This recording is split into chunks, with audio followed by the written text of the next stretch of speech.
Hey guys, another video here. This one's a little different. I want to show you a wild edible. Now this is not ready to eat yet, but I don't know if anyone recognizes these flowers. These are actually all these plants or shoots you see here with these white flowers are all wild raspberries. I come in here and show you what these look like.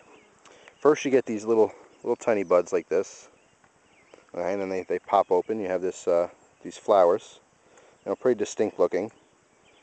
And then of course the flowers die off, and then every single one of these flowers turns into a raspberry.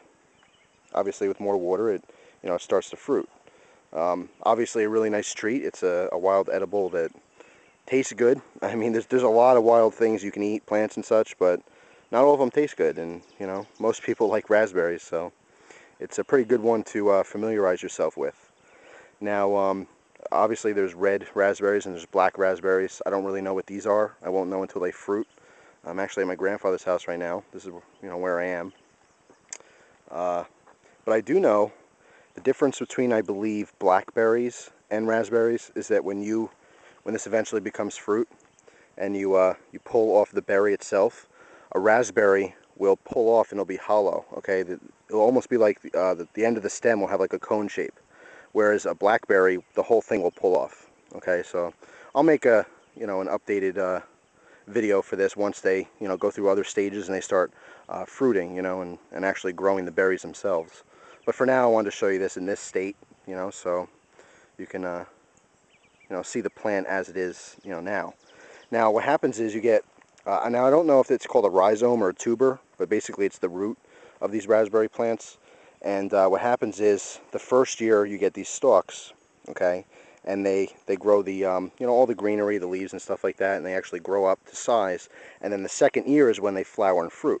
You can see wherever you're going to find these these nice flowering and fruiting stalks, you're going to see the old dead stalks from the previous year.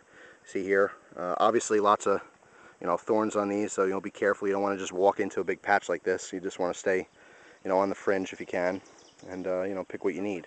When you pick any kind of wild food or plant, anything like that, I suggest you pick 1/3 of what's there. You want to leave some of it to obviously regenerate for years to come, and so you don't totally take everything. You want to leave. I think I read in a book, actually. I don't remember the exact number. I think it was you take 1/4 of the plants. For every 4 plants you see, you harvest 1. Therefore, you're leaving 1 plant to regenerate and make more. You're leaving a 2nd plant for all the animals and insects to feed on, and then you're leaving that 4th plant for someone else who might want to harvest. So it's just a kind of a rule of thumb. It's just respecting the plants and all that kind of stuff. But anyway, like I said, I wanted to show you this, show you what it looks like. Wild raspberries. So like I said, I'll get another video on once these go into their next stage. Thanks for tuning in, watching the video. I appreciate it. I hope you enjoy the rest of your day.